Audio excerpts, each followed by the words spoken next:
Amém. Senhor Jesus, Senhor Jesus, Senhor, nós te louvamos essa manhã, Senhor, ainda te adoramos pela tua grande misericórdia para com cada um de nós, para com a nossa vida, para com o nosso ser. Senhor, nós te louvamos porque como o Senhor tem insistido, Senhor, com cada um de nós, Senhor, como o Senhor tem, Senhor, investido em cada um de nós, Senhor, investindo, Senhor Jesus, as tuas revelações, a tua palavra sobre a nossa vida, sobre a nossa casa. Senhor, nós te louvamos porque não somos, Senhor, perdidos, Senhor, desorientados, Senhor, sem rumo.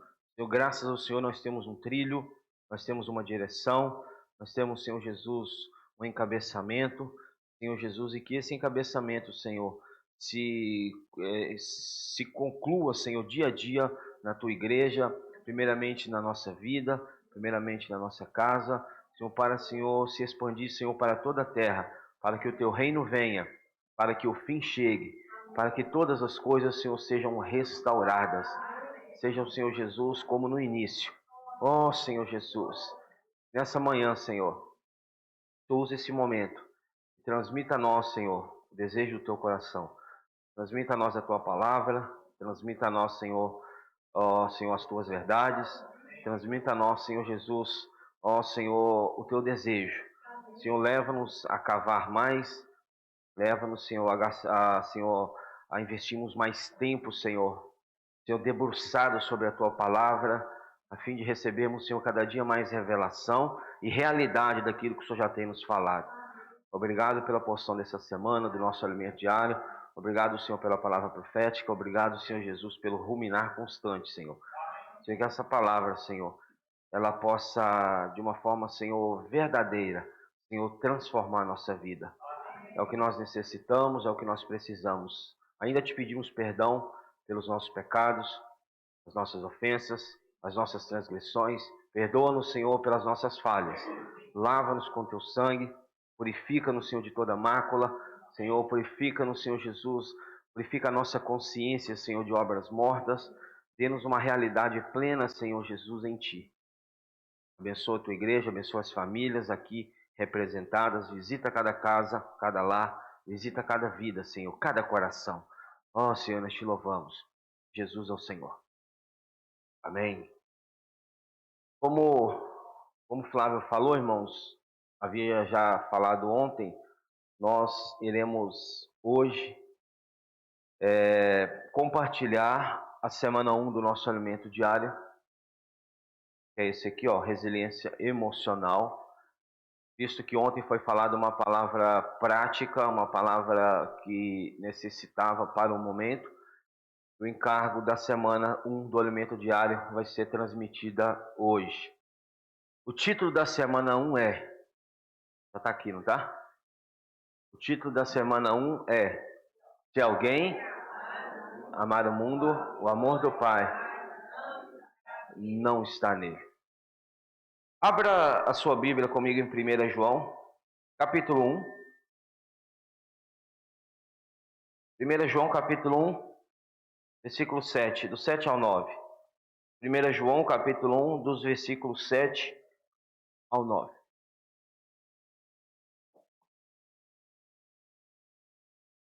João 1, 7 a 9. Se porém andarmos na luz, como Ele está na luz, mantemos comunhão uns com os outros, e o sangue de Jesus nos purifica de todo pecado.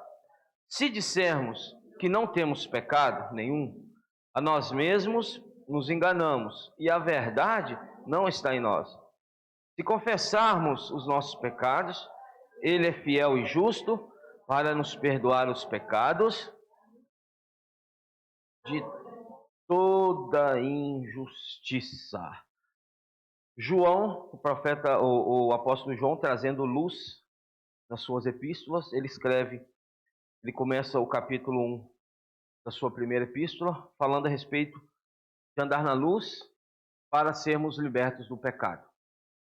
Ele fala no versículo 8, por exemplo: se dissermos que não temos pecado nenhum, a nós mesmos nos enganamos. João aqui não fala de ato, Ele não fala de ação. João aqui fala de condição. João aqui não está falando do ato de pecar.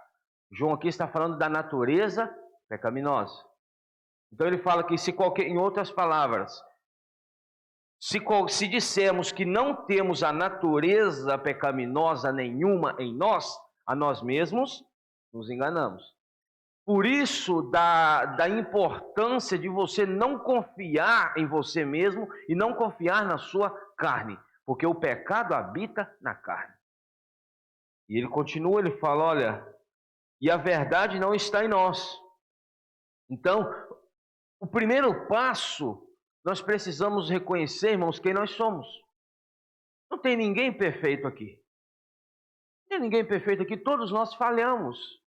Todos nós erramos. Todos nós pecamos. Porque o pecado, nós vamos ver aqui o que Paulo escreve em Romanos, o pecado, irmãos, ele é uma lei. O pecado é como uma lei. E o que a lei ela faz? A lei, ela exige. Como vimos ontem sobre a justiça de Deus, ela determina. É uma determinação. Ela não te dá escolha. Ela não te dá opção. Ela determina. A lei também, quando fala-se do pecado, e vamos ver que nós precisamos sair daquela esfera e daquela mentalidade que nós aprendemos de que pecado é somente aquelas coisas grosseiras, matar, roubar, furtar, e várias dessas coisas grosseiras. Não é só isso, não é só isso. Nós vamos ver que pecado, o fato de você deixar de orar por alguém já é um pecado, sabia disso, não? É um pecado. Aí, por isso que nós precisamos diariamente nos reconciliar com o Senhor e confessar os nossos pecados. Porque aqui, no versículo 9, ele fala, se confessarmos os nossos pecados, aqui aí já depende de nós, aqui já é uma ação nossa. Se confessarmos os nossos pecados, ele é fiel e justo para nos perdoar os pecados e nos purificar de toda ou qualquer injustiça. Mas às vezes nós não sabemos que nós pecamos. Aí a nossa oração já deve ser diante do Senhor: Senhor, ilumina, Senhor, os olhos do meu coração para que eu veja a minha condição. Senhor, não sei em que falhei, não sei em que pequei, mas Senhor, perdoa os meus pecados. Porque nós não somos, repito, nós não somos perfeitos. Então, quando se fala a questão de pecar, repito, não é só isso, não é somente de questões morais, tá? Questões grosseiras, como, por exemplo, temos um grande exemplo no Antigo Testamento, porque, irmãos, pecado não tem a ver diretamente com certo e errado. Se você ler o livro de Jó, diferente do que muitos usam o livro de Jó como um livro de superação, um livro de resiliência, um livro em que Jó, ele perdeu tudo, Jó perdeu bens, perdeu saúde, perdeu família, e mesmo assim Jó permaneceu-se íntegro diante de Deus, Jó não murmurou. Sim, o livro de Jó é um livro que nos ensina a respeito da perseverança em meio às tribulações, mas não é esse o foco do livro de Jó. O livro de Jó é para mostrar a cada um de nós quem nós somos. Deus queria mostrar para Jó quem ele era. Portanto, chega um determinado momento em meio ao seu grande sofrimento, Jó estava tudo bem, Jó estava tranquilo, Jó não havia ainda blasfemado contra Deus, Jó estava sofrendo. Lembre-se que Jó, se colocar Jó do lado de qualquer um de nós, ele supera muito, muito cada um de nós, porque Jó realmente era acima da média, tá? Ele perdeu bens, perdeu família, perdeu saúde, perdeu tudo que tinha, e mesmo assim permaneceu ali. Mas quando chegam os seus 3 amigos e fica ali vendo o sofrimento de Jó, chorando com ele durante um bom tempo, aí chega um determinado momento que eles não aguentam também a barra, a pressão, e eles falam para Jó: Jó, se você tivesse andando na linha, isso não estaria acontecendo com você, Jó. Irmãos, no momento em que eles falam que Jó havia pecado, pelo motivo, o que o levou a estar naquela condição, no momento em que Jó ouve que ele é um pecador, irmãos, o homem, ele revela quem ele era. Aí ele já começa até a acusar Deus de injusto. Ele já começa a ir diante de Deus, Deus me pesa em balança justa, vê se há algo de errado em mim. Porque, irmãos, até aquela época não havia a luz da revelação de que o pecado não se trata apenas de certo e errado. Não é o que o homem fez ou deixou de fazer, mas a natureza que há no homem. Então, quando Paulo escreve Romanos, vai para Romanos capítulo 7.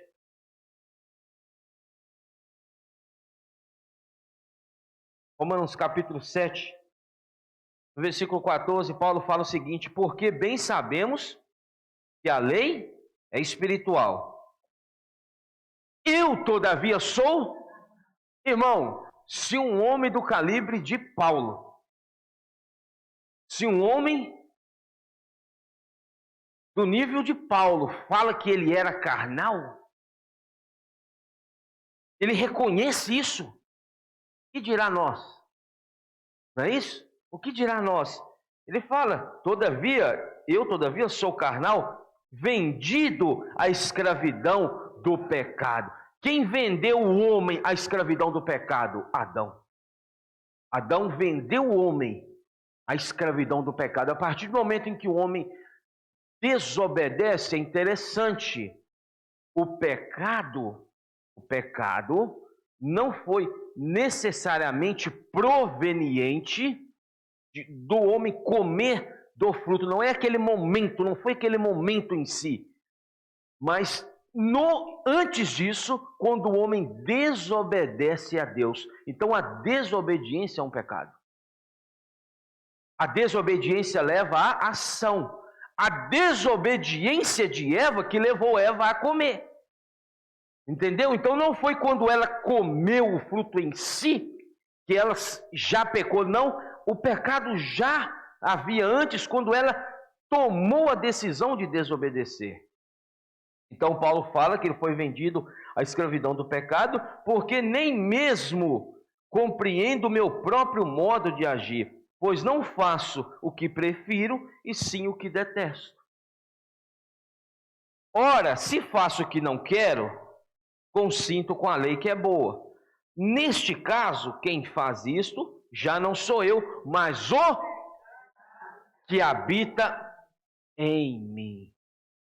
Então Paulo sabia que nele habitava o pecado. E todos nós que ainda não fomos transformados pelo Senhor, isso será na sua segunda vinda. Enquanto o Senhor não vem pela segunda vez, todos nós temos essa habitação, esse pecado que habita em nós. Aqui se fala da natureza do pecado, da natureza pecaminosa. Versículo 18, porque eu sei que em mim, isto é, na minha carne não habita bem nenhum. Pois o querer, o bem, está em mim, não porém o efetuar. Querer eu quero, mas eu não efetuo. Querer eu quero praticar a palavra que o Senhor tem me falado. Querer eu quero orar pelas pessoas. Querer eu quero fazer a comportagem, mas eu não faço. Todo mundo quer, mas nem todos fazem. Eu quero visitar alguém, cuidar de alguém, apacentar uma família, apacentar um casal, apacentar um jovem, mas eu não consigo.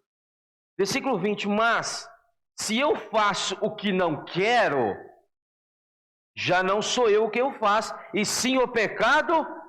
Novamente Paulo fala a mesma frase, o pecado que habita em mim. Paulo sabia, irmãos, disso. E nós precisamos reconhecer isso também. Porque se não há um reconhecimento da nossa condição, não há uma oportunidade para a nossa transformação. Irmãos, só vai ao médico, vamos citar exemplo, só busca um tratamento, só busca, irmãos, uma orientação, alguém que reconhece estar doente. Se você não se acha doente, você não vai no médico. E tem pessoas que sabem que estão doentes, mesmo assim são pirracentas e não vão. Por favor, cuide do seu corpo. Cuide da sua saúde. Você é um templo do Espírito. Não negligencie o cuidado com o seu corpo. Não pense que é só, irmãos, espiritual. Não é. Nós temos um corpo. Nós temos uma mente. E precisa ser cuidada. Então, cuide da sua saúde. Cuide do seu corpo. Cuide da sua alimentação. Cuida do templo do Espírito. Porque senão, como que o Senhor pode usar você para fazer a obra? Não é isso? Então, não negligencie isso. Não negligencie esse cuidado, não é verdade? Versículo 21. Então, ao querer fazer o bem, encontro a lei de que o mal reside em mim. Falando sobre lei, certo? Versículo 22. Porque no tocante ao homem interior, tenho prazer na lei de Deus. Mas vejo nos meus membros outra lei que, guerreando contra a lei da minha mente, me faz prisioneiro da lei do... Então a lei, o que a lei faz? A lei é te dá escolha. A lei, ela determina. Não há uma opção de você escolher ou não. Se você não cumpre, você é punido. Então o pecado é uma lei. Então se o pecado é uma lei e a lei obriga, o homem ele peca porque ele é obrigado a pecar. Não é uma escolha de pecar ou não. Talvez você nunca ouviu uma palavra como essa, de uma forma, irmãos, dessa, como o Senhor tem nos falado, mas não é uma decisão sua de pecar ou não. É uma obrigação que a lei do pecado que habita em nós nos obriga. Então o homem ele é obrigado a pecar. Senhor Jesus. Por isso que às vezes há uma luta constante, né? Eu não vou fazer, de repente está fazendo. Porque é uma lei que obriga, a lei ela determina, a lei ela exige, a lei ela obriga. Aqui fala a lei do pecado, não é isso? Que está nos meus membros. Versículo 24, desventurado o homem que sou, quem me livrará do corpo dessa morte? Paulo estava quase entregando os pontos do e falou, Deus, eu sou desventurado. Desventurado o homem que sou carnal, há uma lei do pecado em mim, quem me livrará do corpo dessa morte? Mas tem o versículo 25. Aleluia! Fala com o irmão que está ao seu lado, graças a Deus, por Jesus Cristo, nosso. Irmãos, quando você acha que não há mais esperança para você, como foi para Paulo, no versículo 24, irmãos, ele estava quase entregando os pontos. Paulo falando, eu não entendo a minha maneira. Eu quero servir a Deus, eu quero praticar a palavra, eu quero ser fiel, mas há algo dentro de mim que me puxa para contrário disso. Irmãos, quando você se posiciona para seguir ao Senhor, por exemplo, quer ver uma coisa? Quando você se posiciona em ter uma regularidade em oração, em desfrute, em leitura da palavra, irmãos, que batalha! Primeira coisa, é o sono que dá em você. Senta para ler uma Bíblia, para ler um livro para você ver. Um livro espiritual. Irmãos, é um sono. A Bíblia é o maior sonífero que existe. Nunca viu um negócio desse, irmão? Está tudo bem, está tudo tranquilo. Sentou para ler ou para orar, já começa a abrição de boca, não é verdade? Já começou a batalha aí. Porque tem algo te puxando para o contrário disso. É uma lei que está determinando você não fazer. Então Paulo estava entregando os pontos, falou, eu sou desventurado. Desventurado o homem que sou. Quem me livrará do corpo dessa morte? Então ele estava entregando os pontos, mas aleluia que no versículo 25, quando nós chegamos, irmãos, ali, quando percebemos ou pensamos que não há uma esperança, chega o versículo 25 desse, graças a Deus, por Jesus Cristo, nosso Senhor, de maneira que eu, de mim mesmo, com a mente, sou escravo da lei de Deus, mas segundo a carne. Então, o que Paulo fala? Quando eu estou na carne, eu sou escravo do pecado. Eu sou escravo da lei do pecado. Por isso, irmãos, que nós temos hoje uma opção de andar na carne? Gálatas capítulo 5. Andar na carne e andar no Espírito. Nós já não precisamos mais ficar debaixo dessa lei do pecado. E nós temos uma segunda opção, que entra no capítulo 8. O versículo 1 fala, agora pois. Fala com o irmão que está ao seu lado, agora pois.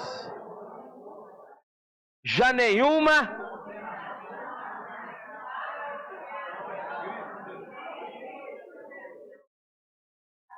Agora, pois, já nenhuma condenação há para os que estão em... Aqui Paulo fala, eu já não preciso mais ficar na carne, onde a lei do pecado ainda opera, ainda governa.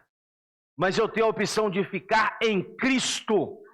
Porque aqui fala, agora, pois, já nenhuma condenação há para os que estão em Cristo Jesus. Versículo 2, porque a lei do Espírito da vida em Cristo te livrou. Fala com o irmão que está do seu lado, a lei do Espírito da vida te livrou da lei do pecado e da morte. Então, irmãos, o que nós entendemos? Que antes de um camarada, de uma criatura receber Cristo para dentro de si como Senhor da sua vida, ele está totalmente sujeito à lei do pecado. Por mais que ele seja, irmãos, tenha uma vida exemplar diante da sociedade, diante das pessoas, diante, irmãos, de todos, por mais que ele tenha que busque ter uma vida exemplar, mas na carne dele, a lei do pecado opera, porque ele está totalmente subjugado pela lei do pecado.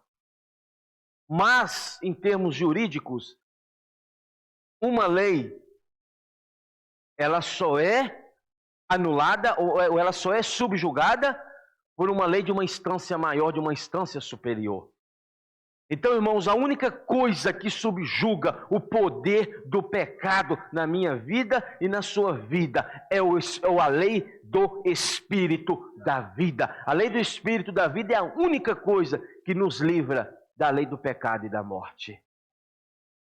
Por isso da importância de andar no Espírito. Porque a lei do Espírito da vida em Cristo Jesus te livrou da lei do pecado e da morte, porquanto que fora impossível a lei no que estava enferma pela carne, isso fez Deus enviando o seu próprio Filho em semelhança de carne pecaminosa, e no tocante ao pecado, e com efeito condenou Deus na carne o pecado, a fim de que o preceito da lei se cumprisse em nós, que não andamos segundo a carne, mas segundo o Espírito. Então aqui é um viver, andar é um viver diário. É um viver, irmãos, não somente um viver como esse nessa manhã aqui. Aqui é fácil, entre aspas, nós andarmos no Espírito. Mas, irmãos, o negócio pega é no dia a dia. O negócio pega é no seu trabalho, onde o diabo está lá alfinetando você, onde o diabo está lá te provocando, onde o diabo está levantando situações para te levar para a carne. Entendeu? Irmãos, a nossa batalha verdadeira é no nosso viver diário. É onde realmente nós somos testados, provados, aprovados ou reprovados. Entendeu? Então nós temos a opção de andar não segundo a carne, mas segundo o Espírito. Versículo 5.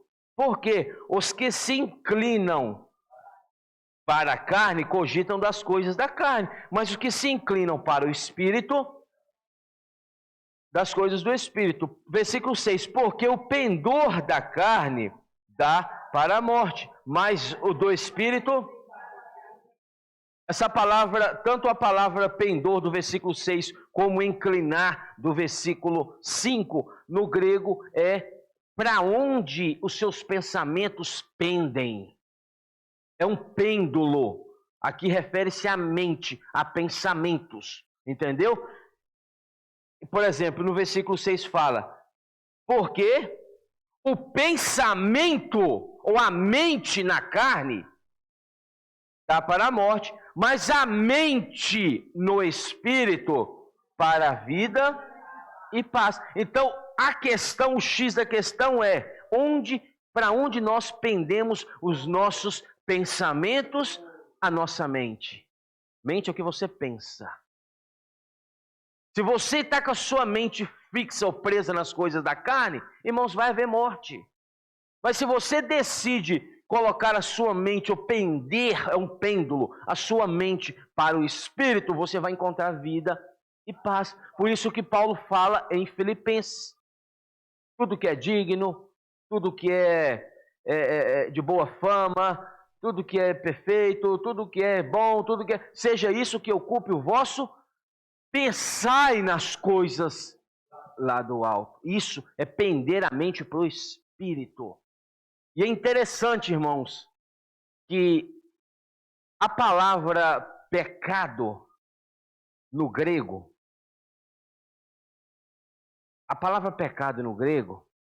ela não apenas se refere à transgressão ou desobediência. Se você pegar a palavra pecado no grego, no significado original, ela tem por significado amartia, que significa errar o alvo. Então, dentre alguns significados da palavra pecado, está errar o alvo. Agora você entende o quê? Eu acredito que nenhum de nós, Flávio, acorda de manhã já com aquele pensamento, deixa eu ver o que eu posso fazer para pecar contra Deus. Você está entendendo, não? Nenhum de nós já acorda com aquele pensamento. Deixa eu ver que o que eu vou fazer para pecar contra o Senhor. Mas o fato das nossas ações, nós querermos direcionar as nossas ações para até mesmo as coisas do Senhor, nós erramos o alvo. Então nós pecamos. Agora você entende, Senhor Jesus, quando o Senhor escreve a carta para a igreja em Éfeso, Apocalipse 2... É interessante isso aqui. Apocalipse 2, o versículo 3.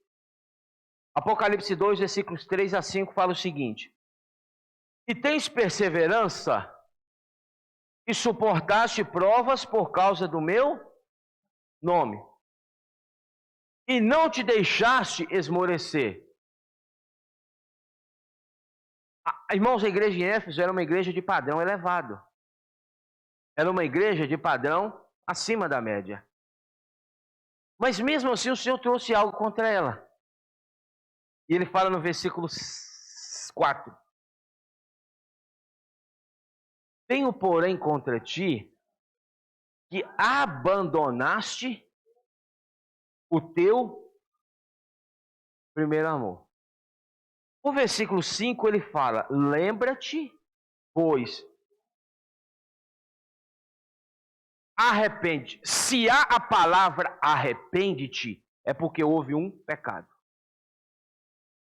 Certo?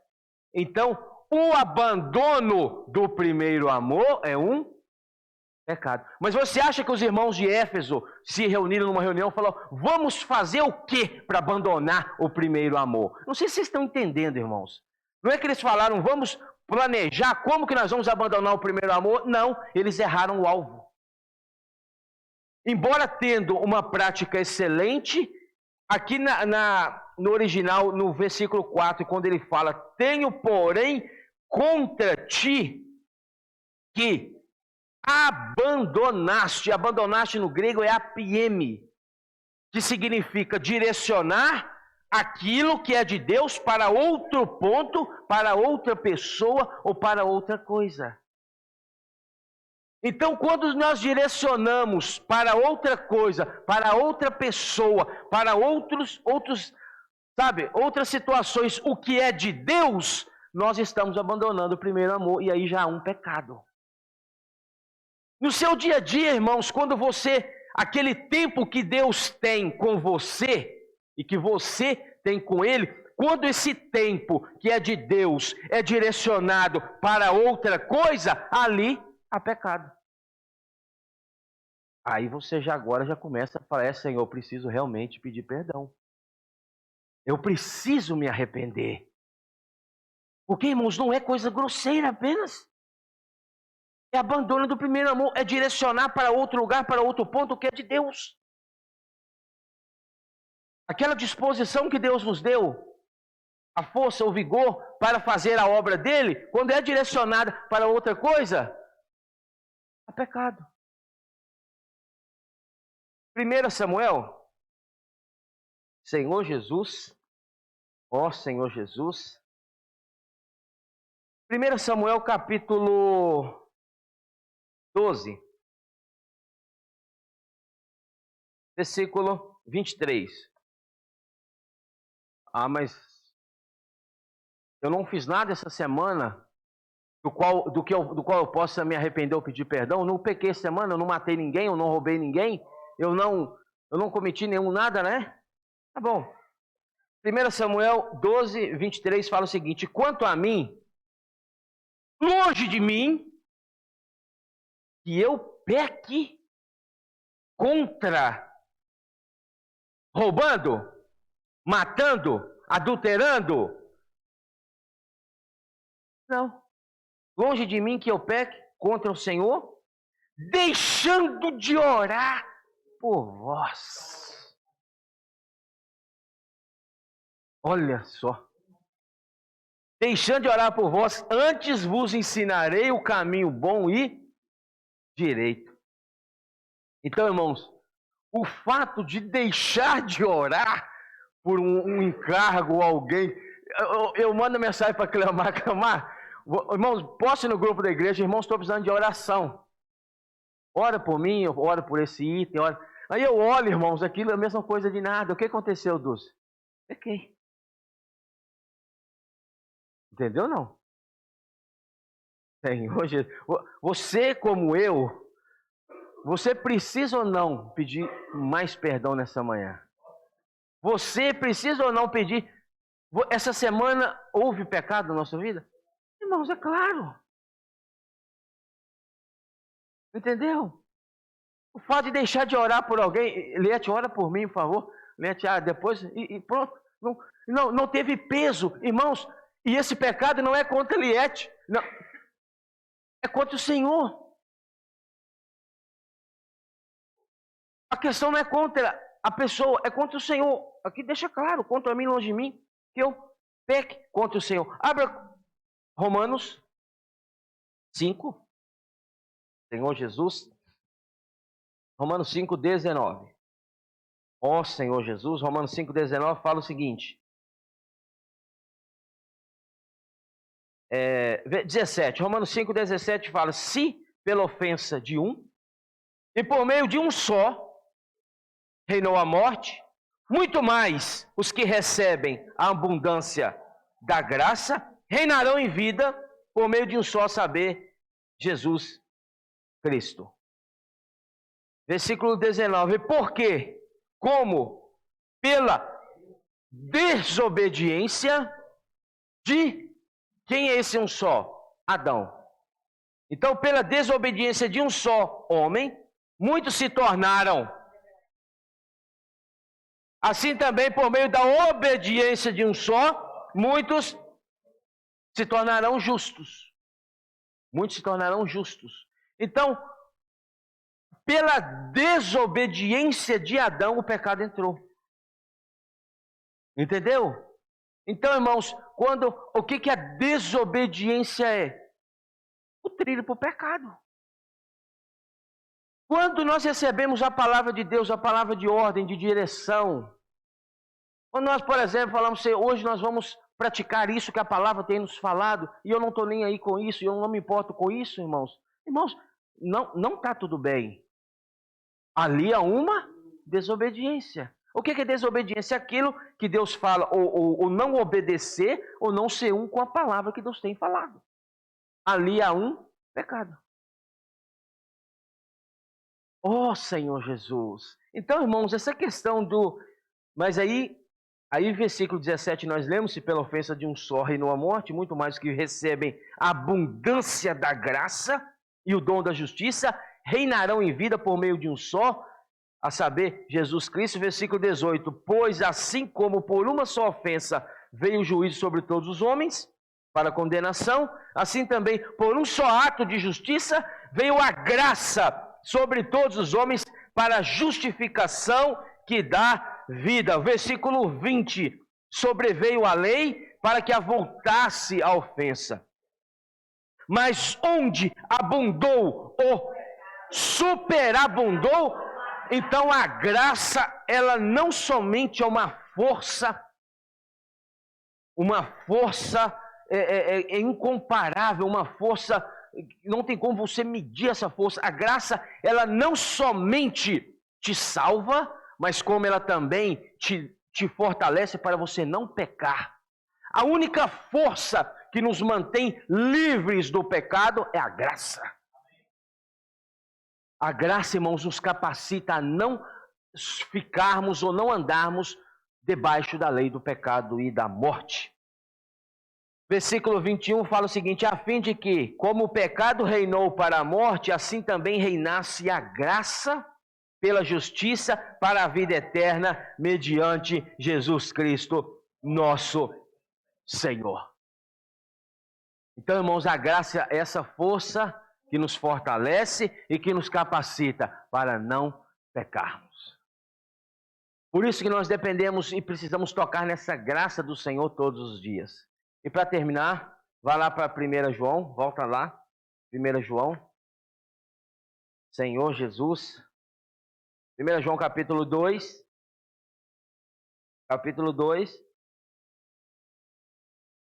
versículo 15, 1 João 2,15 fala o seguinte: não ameis o mundo, nem as coisas que há no mundo. Se alguém amar o mundo, tem algo aqui, controverso aqui.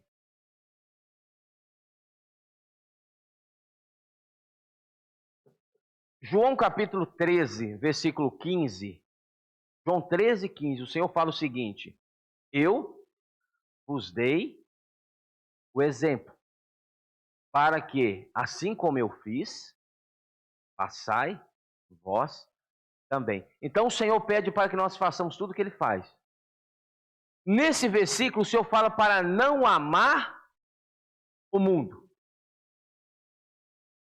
Mas talvez o versículo mais conhecido da Bíblia, está em João 3,16, fala: mas Deus amou o mundo. Ora, se Deus pede para fazer o que Ele faz, e Ele amou o mundo, por que aqui fala que nós não devemos amar o mundo? No João 3,16 fala isso, não é isso? Porque Deus amou o mundo de tal maneira. E aqui fala: não ameis o mundo. Irmãos, a palavra mundo, ela tem vários significados.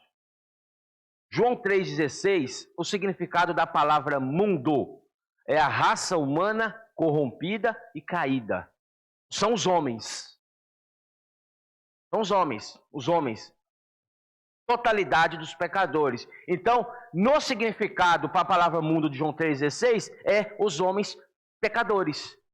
Então, em outras palavras, se você for trazer para o original, ele fala: pois Deus amou o homem pecador, ou todos os homens, de tal maneira.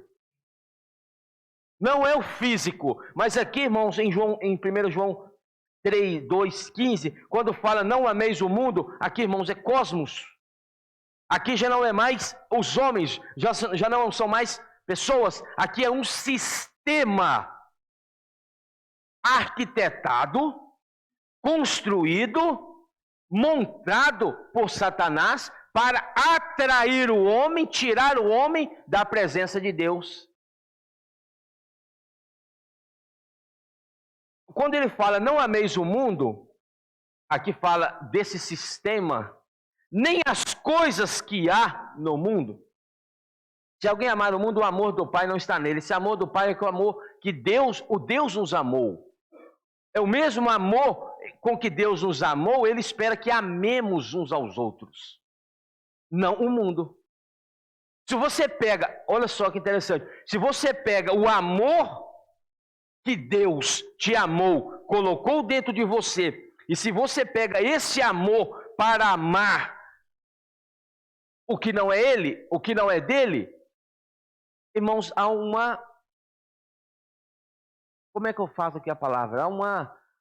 Senhor Jesus. Oh, Senhor Jesus, aqui há uma desobediência. Porque o amor que Deus te deu para amar, Emília, é para amar as pessoas.